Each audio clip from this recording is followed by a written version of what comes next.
aurinko paistaa mukavasti ja meikäläinen testailee uutta fillaria täällä. Miten kissa kulkee? Joo, tosi kevyt polkee. Tykkään vähän polkea raskaammalla vaihteella. Wow. Otetaan tää nyt, wow. Otetaan tää kamera nyt toiseen käteen, niin kyllä tykkään polkea vähän raskaammalla. Jaetaan tästä vähän vauhtia tähän renkaan. No niin, nyt mennään 2, 3, 4. 4 on aika... No 5 on ollut aika hyvä vaihde, millä mä oon tykännyt polkea. Ei ole niin raskas eikä muutenkaan, tai menee se sillä 7 sitten, että tollasta ja onnipussi tulee tuolta. Ja meikä lähti testailemaan uutta fillaria, miten uusi menopeli kulkee ja sykittää ja pelittää. Niin me tehdään pieni lenkki tällä uudella fillarilla ja nautitaan tästä kesäisestä ilmasta.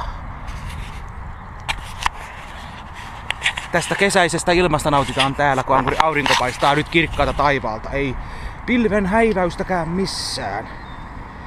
Ei pilviäkään missään ja meikäläinen nauttii kesästä uudella fillarilla. Mikä sen mahtavampaa uudella sykkeellä vetää täällä. Ja toivottavasti tähän saadaan äkkiä ne lokasuojat ja sitten noi lukko, ettei kukaan nyysi tätä. Kaikkia heti pitkäkyntisiä kiinnostaa tämmönen uusi fillari heti on kieli pitkällä ja sormet syhyää päästä pölliin tämmönen uusi fillari, pitkäkyntiset. Kyllä tykkää. Meikäläinen ei alistu siihen, että olisi heti pitkäkyntiset lussinut meikäläisen pyörän pois. Tällaista. Ei meikäläinen tästä nyt sotkee johonkin ja katsotaan minkälaista settiä tästä tulee kun pyöräillään. Tehdäänkö samanlainen lenkki kuin eilen, että mennään vuorekseen ja katsotaan miten se siellä maastossa. Tässä on hyvät maastorenkaat, niin menee paljon mukavammin kivillä kuin sillä toisella fillarilla. Juu, se on vähän aikuisten fillari ja tää on tällainen nuorten rossipyörä.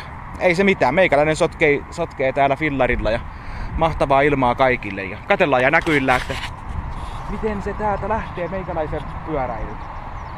Jatketaan pyöräilyä ja nautitaan elämästä näihin kuviin ja näihin pyöräilytunnelmiin täältä tähän.